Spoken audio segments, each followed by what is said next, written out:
Good day everyone. Today we were going to tackle about Module 10 Ecoliteracy. But before that, please allow me to introduce myself. My name is B.S. Aldemar and I am from BSED Math. So to better understand ecoliteracy and sustainable development, here are some perspectives that we can analyze. So first is the ecoliteracy as an educational imperative. By Wall 2017, this perspective emphasizes the importance of ecoliteracy in education, viewing it as a fundamental aspects of learning. So ecoliteracy involves understanding ecological system and how society interacts with nature, which is considered essential knowledge for individuals. It suggests that the basic principles of ecoliteracy serve as a foundation for learning valuable lessons from nature, which can be used to reform and improve society. Now let's move on to sustainability. So what is sustainability? Sustainability is about human beings able to survive over time. It is qualitative because we want a good quality of life, but it also quantitative because we can measure things like natural resources and ecological capacity. So on the other hand, because of lack ecological understanding, our society has created industries and practices that harm the environment, and the ecological literacy aims to change this by teaching us to think in a more integrated and sustainable way. So, leading to better ways of living that support both human um, needs and the environment. So, overall, sustainability is about teaching human well-being. It's about balancing human well-being with ecological limits, which can be measured both qualitative and quantitative.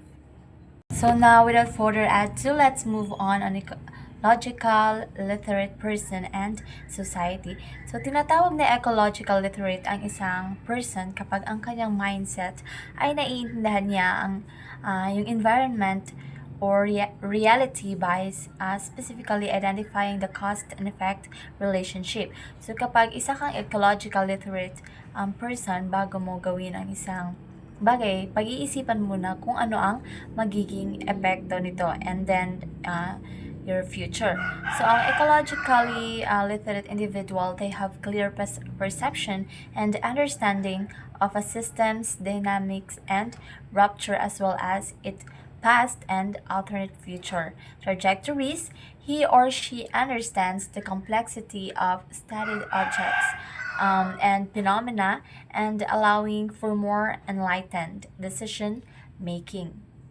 Ang eco-literate society naman, it is one that understands and appreciates the importance of environment in sustaining life, and it promotes sustainability by encouraging behaviors and practices that protects natural resources. So it highlights the interconnectedness of living things and the impact of human actions on the environment. So it advocates of ecological literacy that believes na kapag in-educate ang mga individuals and communities about sa mga principles na it believes that we can work together for a sustainable future where both humans and nature can thrive together.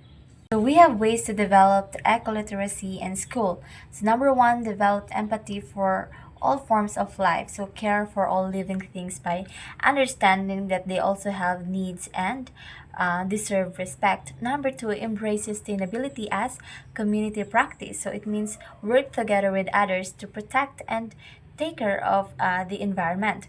Number three is make the invisible visible. So use tools and information to understand environmental issues that are easily seen. So number four, anticipate unintended consequences. So it means think about the possible effects of your actions before making decisions. And the number five, understand how nature sustains life. So learn how nature supports and provide the things needed for all living things to survive. So now let's proceed in the seventh environmental principle of nature. So number one, so now let's proceed into seven environmental principle of natures.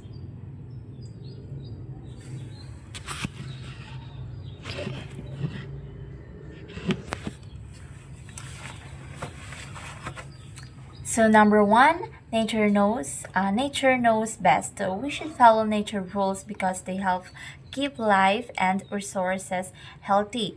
Number two, all forms of life are important. So every living thing has a role in keeping the ecosystem balanced. Number three, everything is connected to everything else. So changes in one part of nature can affect many other parts. Number four, everything changes. So nature and the environment are always changing, so people must adapt and act responsibly.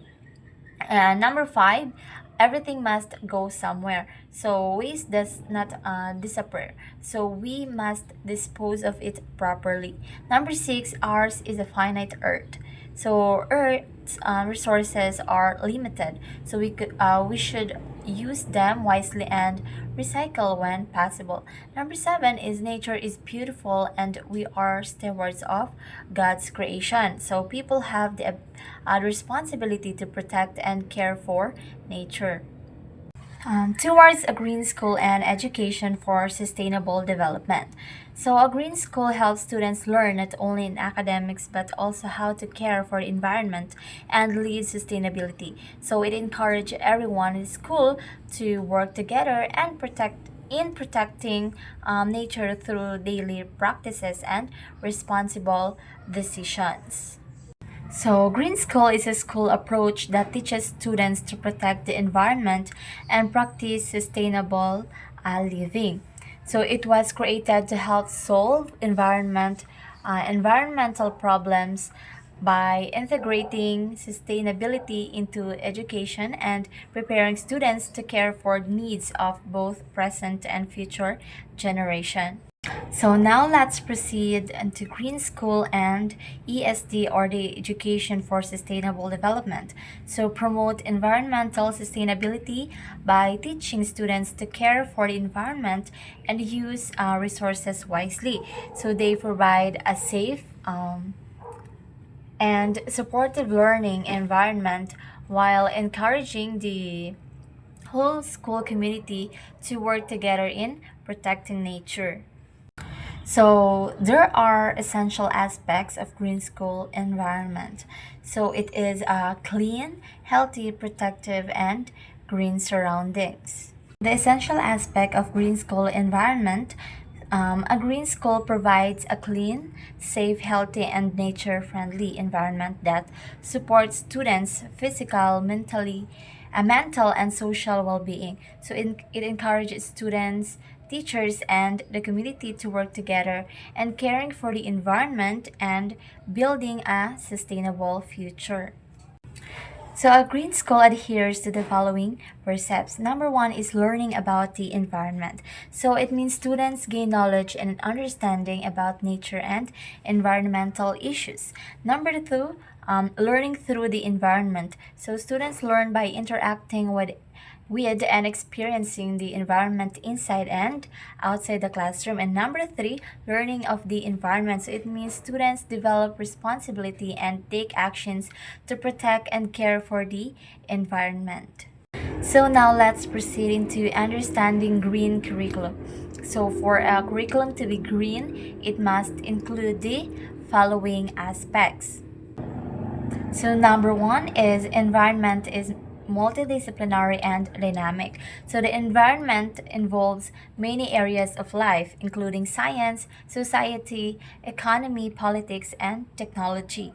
Number two, a green curriculum is holistic.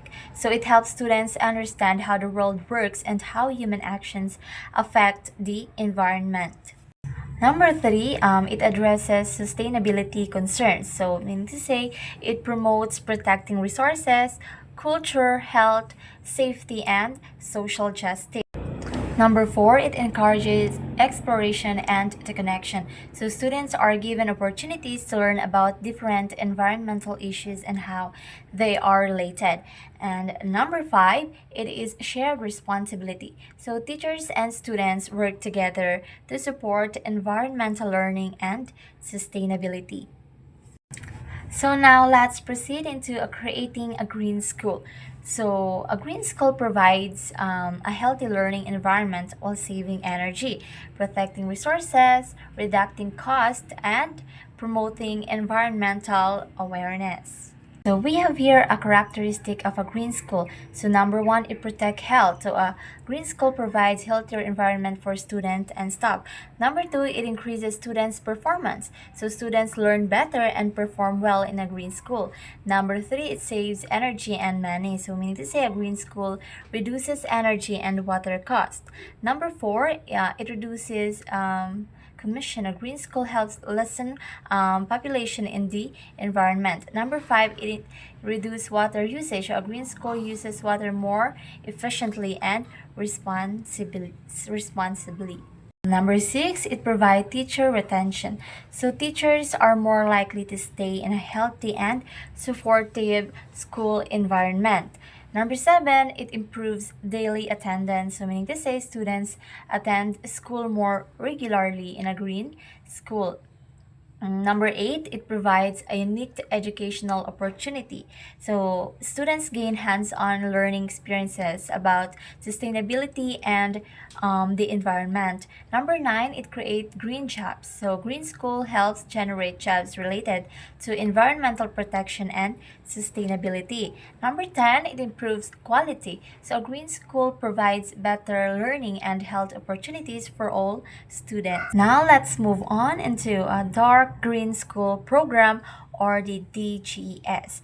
So it means a dark green school promotes environmental education by teaching students to care for the environment through lessons and activities. Accordingly, school must a clean and neat school. So the school should be well maintained and organized.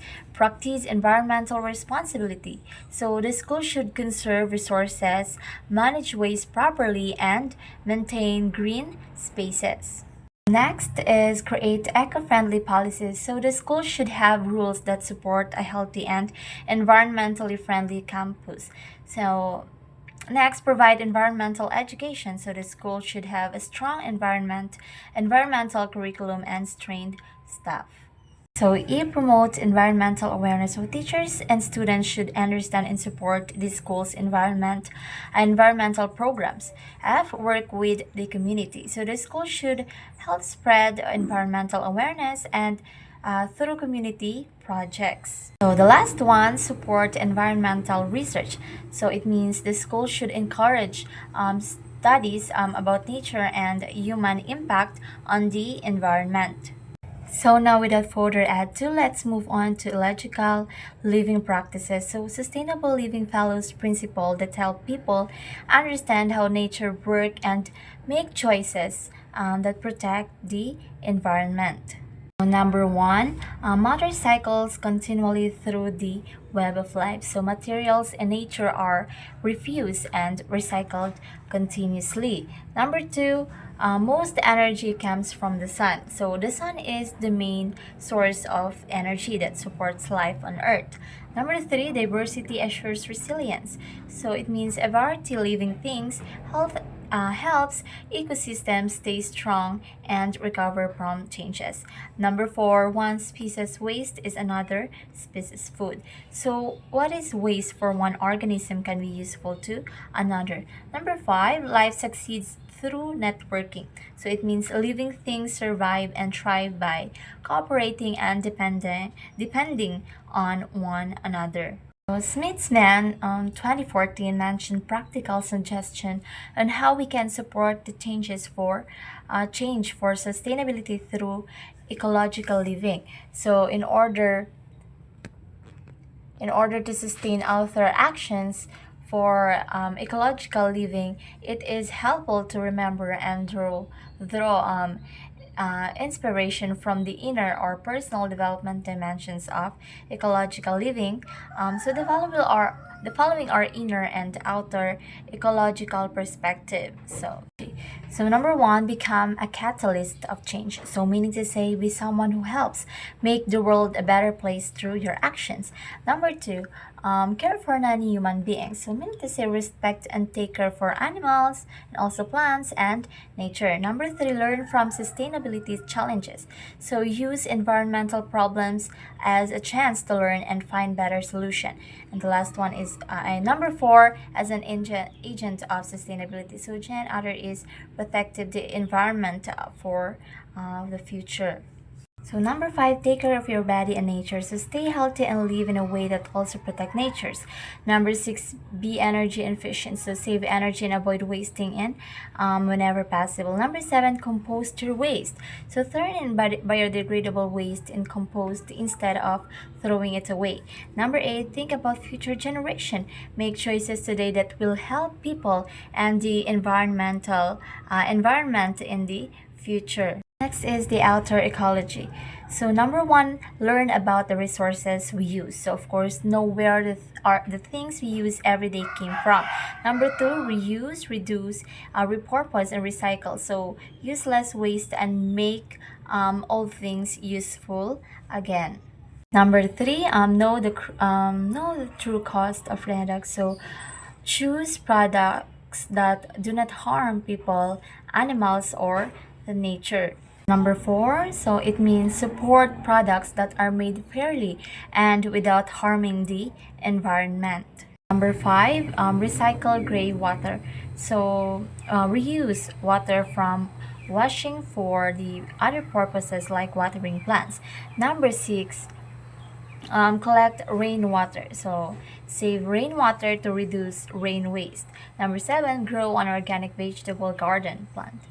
Plant vegetables without using harmful chemicals.